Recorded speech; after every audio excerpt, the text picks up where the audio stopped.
Well we are going to say hello and congratulations to Grigor Dimitrov through to your first ever semi-finals here. Yeah. Many congratulations. Have your feet touched the ground yet? Yeah. I'm pretty happy with the situation at the moment. Yeah. You seem very pumped up. In fact, we've been watching you the whole week when you say you can watch live at Wimbledon on Wimbledon.com, and you even gave a fist pump then. So that's just the way you are. You're just an emotion that you're pumped up all the time. I'm an emotional guy. I am. Yeah. I can't blame myself for that.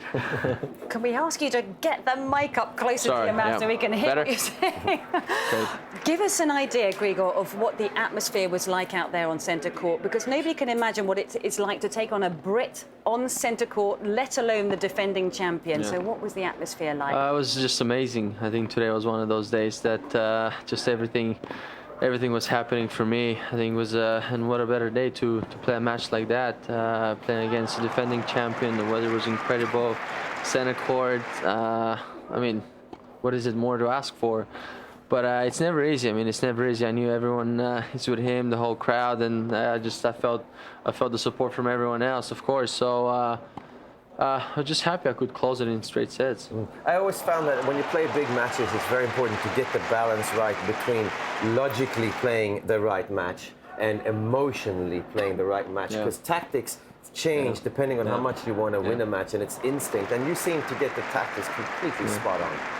Well, I think the first week really helps you just get into a good groove, but second week is about raising your level and trying to find a different gear in your mental state. As soon as you come on the court, you already know that automatically you need to face a big challenge. So that gives you a good, I think, an extra edge. So to me, it was just a day that I had to be really composed. I was happy with my body, the way my body was feeling. I've gone through my practices in a good way, so I had nothing to fear about. I'm gonna, on a lighter note, can you beat Roger Rashid in the 200-meter run? Oh, absolutely. You can. Okay, good. Oh, yeah. Good. You just want to make sure, because we talk about that all the time, about how strong he is. But it seems when your body language on the court right now is exceptionally good. I mean, you look like, I mean, not in a bad way, like an animal out there. Your split step is very wide when you return serve. And has that changed at all because you're physically maybe a stronger player?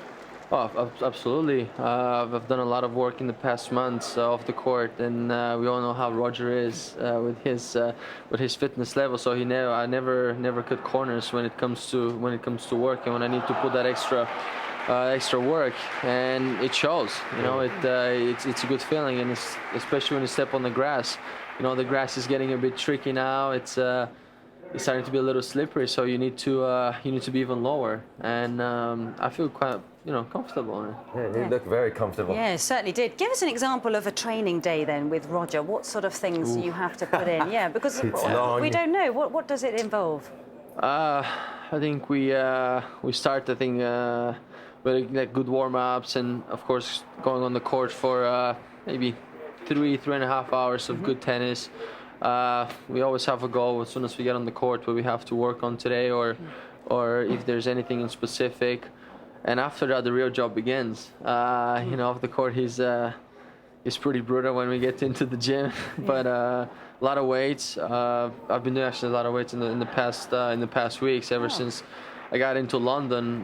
Throughout the whole Queen's tournament, I've been I've been lifting a lot. Even during tournaments, wow. Exactly. And even here at Wimbledon as well. Yes, exactly. Yeah. Wow, that's amazing. Yeah, and the week before Queen's, I ran for the whole week like 30 miles. So I've done some extra miles. And is that long distance running or short sprint work? All combined for a whole week. So, but I like that. I love working, and I never try to cut corners. Yeah, some of it's running away from Roger, I'm sure. Yeah, some is like really running away. No, you have obviously now broken out. You've always been talked about a very talented player. And a lot of players come out and they have a goal of winning Wimbledon, but we don't know exactly how to go about that goal. How am I going to reach that goal? It's easy to say, oh, my dream is to win Wimbledon, or my goal is to win. But how do you have to go about that? What is it that's changed in your mindset, you think, let's say over the last 12 months, or has it changed? Oh, I think a lot of things has changed. I think on and off the court for me. So, I was always struggling with the slams, getting those early wins, and I think sometimes I was just putting a bit too much pressure on myself for no reason. But now I feel that I really have the tools to cooperate with everything, whether it's going to be a heat or a tough match, a longer match, anything that has to do with the physical part. I know I'm durable for that, so that gives me an extra confidence, extra, I think, calmness as soon as I get into the court. And on the other hand, it helps you having a good matches early on, sort of easy, kind of try to be really focused early on the tournament. I think it's a really key moment. Yeah, the atmosphere must be very different in the locker room now at this stage of the tournament, because there's only going to be 4 of you left. So what's it going to be like back there? It feels nice, actually. It's the first time for me, so it's different. Yeah. I would say it's different, but are you chatty in the locker room? Oh yeah. Yeah, talk to each other. Yeah, we always. No hard feelings, so that's a good thing. Yeah, so it's a good atmosphere. Now, Kei Nishikori sat here and he told us that he likes to go shopping. That's his pastime. So really, I didn't know that about him. I didn't know that men like shopping. But, wow. So what does Grigor Dimitrov like to do? That. Yeah, bit of shopping. Yeah, I enjoy that, but I haven't had the chance yet. So I've been really non-stop for 5 weeks already. So, but yeah, I'm just I take it easy. Yeah, I'm pretty focused at the moment, and after the tournament, I'm sure I'm going to have time to rest a little bit and regroup for the upcoming tournaments. Now, I have to ask you about Andy Murray. Did you sort of feel that he felt all the pressure, or did you feel there was a difference, or did you just outplay him completely? It's tough to say you outplayed Andy Murray in the center court at Wimbledon. If you say that, I think some things are pretty much inevitable, especially when you have the crowd behind you and people are expecting. So I know that must have felt a little different, but Andy is an outstanding player, unbelievable gentleman outside the court. So I don't think I think he has the tools to really go through that in a different way. He's a true champion. So yeah, I'm sure that in a way that didn't really bother him. How much did the match that you played against him in Acapulco, which was 7-6 in the final, said? How much were the tactics similar, or was it a slightly different tactics that you brought into the match? I think I've brought a little extra to my game, because I know that also the surface is faster, so it's going to help me a lot as soon as I have to get around in the corners, or I need to run around and hit a few shots. So it was that was, I think, the biggest difference for me. And after that first game, when I had to save that break point, I think was a really key moment for me. Yeah, a lot of people have been analysing the match and saying that Andy was a little bit too passive out there today. Were you expecting him to be more aggressive, or was he allowing you to attack him more, do you think? Well, it's tough to say, because I thought at the beginning I was really on top on every point, so I was really... So you actually didn't allow him? I was really aggressive, so...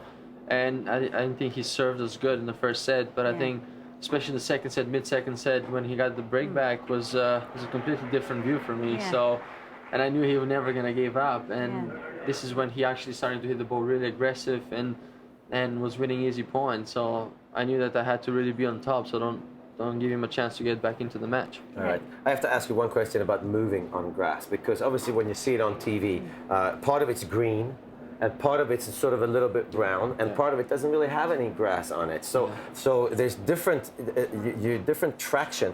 Do you know that when you're running along? Yeah, absolutely. You do. So you get careful when you get to the side. Oh yeah, absolutely. Especially nowadays, the courts are. Obviously they're getting worn off a little bit, and the spot. I've been playing with new shoes. I think every match here, the spikes are always gone as soon as you get into the brown spot. So.